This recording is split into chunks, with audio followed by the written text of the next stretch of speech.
मित्रों, भगवान श्री कृष्ण कहते हैं, जो व्यक्ति हर स्थिति में मुझे याद करता है वही मुझे पा सकता है। पर इस स्मरण का अर्थ केवल शब्दों में नाम लेना नहीं है। यह उस भावना का जन्म है जिसमें मन बार बार उसी ओर लौटना चाहता है जहां शांति है, जहां प्रेम है, जहां सत्य है। इसलिए भगवान को पाने के लिए किसी मंदिर, पर्वत या तीर्थ की अनिवार्यता नहीं, बल्कि विचारों की पवित्रता की आवश्यकता है। क्योंकि जब विचार शुद्ध होने लगते हैं तो वही मन मंदिर बन जाता है। मनुष्य अपने भीतर इतना शोर पैदा कर देता है कि आत्मा की धीमी आवाज सुनाई ही नहीं देती। इसीलिए कभी कभी मौन में जाना आवश्यक है। थोड़ी देर भीतर बैठना, अपने विचारों को देखना और स्वयं से पूछना, ये विचार मुझे कहां ले जा रहे हैं, भगवान की ओर या संसार की उलझनों की ओर। क्योंकि अगर दिशा ही गलत हो तो पूरी यात्रा व्यर्थ हो जाती है। भगवान को पाने का मार्ग हमेशा भीतर की ओर है, बाहर की ओर नहीं। जब कोई व्यक्ति अपने विचारों को प्रेम की दिशा में मोड़ देता है तो उसकी हर सांस भक्ति बन जाती है। फिर वह शिकायत नहीं करता, समर्पण करता है। वह अपेक्षा नहीं करता, आभार व्यक्त करता है। और यही परिवर्तन सबसे बड़ा चमत्कार होता है। ऐसा व्यक्ति चाहे झोपड़ी में रहे या महल में, उसे हर जगह ईश्वर की उपस्थिति का अनुभव होने लगता है। उसकी मुस्कान स्थिर हो जाती है, उसका हृदय विस्तृत हो जाता है और उसका जीवन धीरे धीरे एक जीता जागता उपदेश बन जाता है। फिर लोग उससे पूछते हैं, तुम्हें यह शांति कहां से मिली? और वह मुस्कुराकर केवल इतना कहता है, जब मैंने भगवान को ढूंढना बंद किया और उन्हें महसूस करना शुरू किया। इसलिए आज से एक छोटा सा संकल्प लेना, हर दिन कुछ पल भगवान के विचार में बिताना। जब सुबह आंख खुले तो सबसे पहले भगवान को याद करना, और जब रात को नींद आए तो उसी स्मरण में धीरे धीरे डूब जाना। दिन भर चाहे कितनी उलझने आए, बार बार भीतर लौटना और कहना, भगवान आप मेरे साथ हैं। श्री कृष्ण कहते हैं, जो व्यक्ति प्रेरणा की आवाज सुनता है वही आगे बढ़ता है, और जो डर की आवाज को सत्य मान लेता है वह किनारे पर ही बैठा रह जाता है। क्योंकि जीवन वास्तव में एक ऐसा सागर है जिसमें हर लहर केवल पानी नहीं होती, वह एक संदेश लेकर आती है, एक सीख लेकर आती है, एक संकेत लेकर आती है। लेकिन जो व्यक्ति लहरों से डर जाता है, जो हर तूफान से बचने के लिए किनारे पर बैठा रहता है, वह कभी उस गहराई को नहीं जान पाता जहां जीवन के असली मोती छिपे होते हैं। अजीब बात है, मनुष्य समुद्र की लहरों से तो डरता है, पर अपने ही भीतर उठने वाले डर को पहचानने से भी डरता है। जब तक मनुष्य अपने डर को जीत नहीं लेता, तब तक वह अपनी असली क्षमता को पहचान ही नहीं सकता। और यही कारण है कि जीवन में एक समय ऐसा आता है जब हर व्यक्ति को लगता है, अब सब खत्म हो गया, रास्ते बंद हो गए, उम्मीदें टूट गईं, सपने बिखर गए। पर अक्सर वही पल जीवन का सबसे बड़ा आरंभ होता है। मित्रों, भगवान श्री कृष्ण कहते हैं, जब तुम्हें लगे कि सब कुछ खत्म हो रहा है, तब समझ लेना कि ईश्वर कोई नया अध्याय लिखने वाला है। क्योंकि ईश्वर कभी भी किसी कहानी को अचानक समाप्त नहीं करते, वे केवल उसके पन्ने बदलते हैं। जो मनुष्य अपने धैर्य को नहीं खोता, वही जीवन का असली विजेता बनता है। जैसे एक माली हर रोज अपने पौधे को पानी देता है, भले ही उसे कई दिनों तक कोई फूल दिखाई न दे, फिर भी वह रुकता नहीं, वह शिकायत नहीं करता, क्योंकि उसे विश्वास होता है कि मिट्टी के भीतर कुछ अच्छा पनप रहा है। ठीक वैसे ही जब हम लगातार कर्म करते रहते हैं तो ईश्वर हमारे लिए वह सब तैयार कर रहे होते हैं जिसकी हमें वास्तव में आवश्यकता है, ना कि केवल वह जो हम चाहते हैं।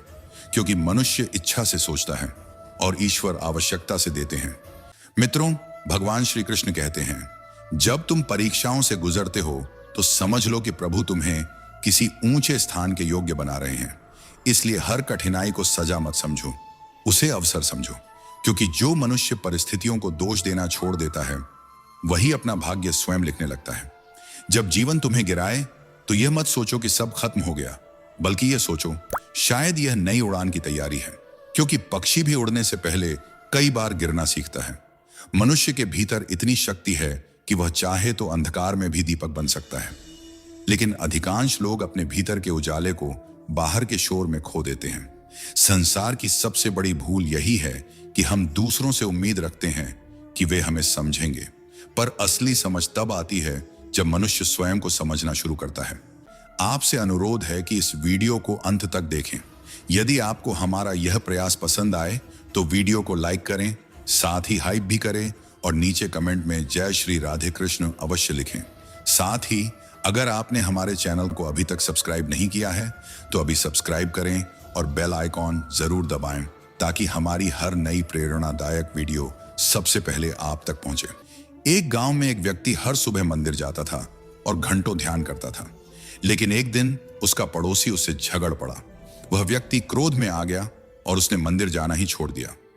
कुछ दिनों बाद वह बीमार पड़ गया और सोचने लगा, मैं तो भक्ति करता था, फिर मेरे साथ ऐसा क्यों हुआ? तभी भीतर से एक आवाज आई, भक्ति का अर्थ केवल मंदिर जाना नहीं, भक्ति का अर्थ अपने मन में शांति बनाए रखना है। तभी उसे समझ आया कि पूजा बाहर नहीं, भीतर होती है। यह कहानी हमें एक गहरा सत्य सिखाती है, जब तक मन स्थिर नहीं होगा तब तक कोई साधना सफल नहीं हो सकती। और यही बात मनुष्य के जीवन पर भी लागू होती है। कई बार जीवन में ऐसा समय आता है जब मेहनत बहुत होती है पर परिणाम दिखाई नहीं देते। लोग प्रश्न करते हैं, कभी मजाक उड़ाते हैं, कभी कहते हैं क्या फायदा इतनी कोशिश का। लेकिन जो व्यक्ति भीतर से समझ चुका होता है वह जानता है कि हर प्रयास तुरंत फल देने के लिए नहीं होता। कुछ प्रयास केवल हमें मजबूत बनाने के लिए होते हैं, और जब जड़ें मजबूत हो जाती हैं तब एक दिन वही पेड़ सबसे मीठे फल देता है। जीवन की उलझनों के बीच अगर मनुष्य मन की शांति और सही मार्गदर्शन खोजने लगे तो भगवत गीता का ज्ञान उसके लिए एक दीपक की तरह प्रकट होता है। क्योंकि प्रभु के ये वचन केवल प्राचीन इतिहास नहीं है, ये आज के हर मनुष्य की हर उलझन का उत्तर है। और यही कारण है कि कृष्णा ने स्वयं कहा, जब परिस्थिति कठिन हो फिर भी भीतर से आवाज आए, कुछ अच्छा होने वाला है। इसलिए यदि मन की यात्रा में आप सत्य की खोज करना चाहते हैं तो उस मार्ग पर चलना पड़ता है जहां ज्ञान केवल शब्द नहीं रहता बल्कि अनुभव बन जाता है। कभी कभी मनुष्य सोचता है कि शांति बाहर मिलेगी, किसी व्यक्ति में, किसी वस्तु में, किसी उपलब्धि में, पर जितना वह बाहर खोजता है उतना ही भीतर खालीपन गहराता जाता है। और फिर एक दिन किसी शांत क्षण में, किसी अनजाने विराम में मन अचानक पूछ बैठता है, क्या सच में यह सब मेरा है? क्या सच में यह सब हमेशा रहेगा? और उसी प्रश्न के भीतर से वैराग्य की एक छोटी सी किरण जन्म लेती है। जब मनुष्य यह समझ लेता है कि संसार की हर वस्तु क्षणिक है, तब धीरे धीरे उसका मोह ढीला पड़ने लगता है, डर कम होने लगता है और किसी के जाने का दुख भी पहले जैसा भारी नहीं लगता। क्योंकि अब उसका संबंध बाहरी चीजों से नहीं, भीतर के उस मौन से जुड़ने लगता है जहां भगवान शब्दों में नहीं, अनुभव में मिलते हैं। पर यह संबंध अचानक नहीं बनता, यह केवल शब्दों से भी नहीं बनता। भगवान शब्दों से नहीं, भावों से मिलते हैं। तुम चाहे 1000 बार उनका नाम लो, लेकिन अगर हृदय में छल है, अगर मन में स्वार्थ है, तो वह झप केवल ध्वनि बनकर रह जाता है। पर अगर एक बार भी सच्चे मन से कह दो, हे प्रभु आप मेरे हैं, तो वही एक वाक्य साधना बन जाता है। वही एक भाव तुम्हारे भीतर एक नई दिशा खोल देता है। क्योंकि भगवान तक पहुंचने का मार्ग ना कठिन है ना दूर है, बस विचारों का शुद्ध होना आवश्यक है। जब विचार निर्मल होने लगते हैं तो संसार भी धीरे धीरे पवित्र दिखाई देने लगता है। जैसे कोई व्यक्ति हर दिन नदी किनारे बैठकर पत्थरों को साफ करता है। पहले दिन उसे केवल गंदगी दिखाई देती है, दूसरे दिन भी वही धूल, वही मैल, पर वह रुकता नहीं, वह रोज थोड़ा थोड़ा साफ करता रहता है और एक दिन वही पत्थर धूप में चमकने लगते हैं। ठीक वैसे ही जब तुम अपने विचारों को रोज देखना शुरू करते हो तो भीतर की गंदगी धीरे धीरे निकलने लगती है। अहंकार की धूल, ईर्ष्या की परत, क्रोध की कठोरता सब धीरे धीरे टूटने लगती है और उसी क्षण आत्मा की चमक दिखाई देने लगती है। कभी किसी किसान की तरह सोचो, वह हर मौसम में बीज डालता है।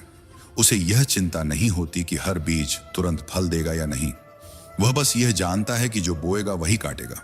श्री कृष्ण कहते हैं, मनुष्य भी हर विचार के साथ अपने भविष्य की एक नई फसल बोता है। अगर वह हर दिन असंतोष बोएगा तो जीवन में कड़वाहट ही उगेगी, लेकिन अगर वह हर दिन भगवान का विचार बोएगा तो उसकी आत्मा में आनंद के फूल खिलने लगेंगे। और यह फूल बाहर दिखाई नहीं देते, पर भीतर उनकी सुगंध फैल जाती है। जब तुम किसी की गलती देखकर क्षमा करते हो तो वह केवल अच्छा व्यवहार नहीं होता, वह एक आध्यात्मिक बीज होता है। जब तुम किसी का दुख बांटते हो तो उस क्षण भगवान तुम्हारे भीतर मुस्कुराते हैं। जब तुम किसी के प्रति दया रखते हो तो वही दया तुम्हें ईश्वर की अनुभूति के ओर करीब ले जाती है। जो निरंतर भगवान का विचार करता है, धीरे धीरे उसके भीतर ही भगवान प्रकट होने लगते हैं।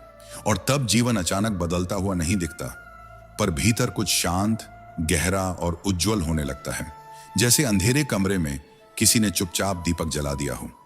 तब मनुष्य समझने लगता है कि भगवान को पाने का अर्थ कहीं दूर जाना नहीं, बल्कि अपने ही भीतर लौट आना है। मित्रों, भगवान श्री कृष्ण कहते हैं, जो व्यक्ति हर स्थिति में मुझे याद करता है वही मुझे पा सकता है। पर इस स्मरण का अर्थ केवल शब्दों में नाम लेना नहीं है।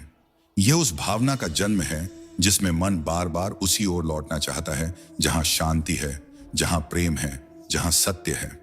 इसलिए भगवान को पाने के लिए किसी मंदिर, पर्वत या तीर्थ की अनिवार्यता नहीं, बल्कि विचारों की पवित्रता की आवश्यकता है।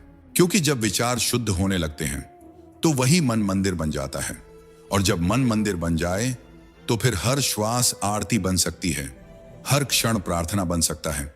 जो विचार भगवान की ओर ले जाए वही ध्यान है, जो विचार उन्हें अनुभव कराए वही साधना है। पर यह साधना कठिन नहीं होती। कठिन केवल मन का भटकना होता है। कभी कभी मन अचानक संसार की ओर भाग जाता है, कभी चिंता की ओर, कभी तुलना की ओर, कभी उस शोर की ओर जो भीतर अशांति पैदा करता है। और ऐसे क्षणों में मनुष्य सोचता है कि शायद वह भगवान से दूर हो गया है। लेकिन सत्य यह है, मनुष्य भगवान से दूर नहीं जाता, वह केवल अपने विचारों में उलझ जाता है। इसलिए जब भी तुम्हारा मन भटकने लगे, उसे कठोरता से मत रोकना, उसे प्रेम से वापस बुलाना, जैसे कोई माँ अपने बच्चे को पुकारती है।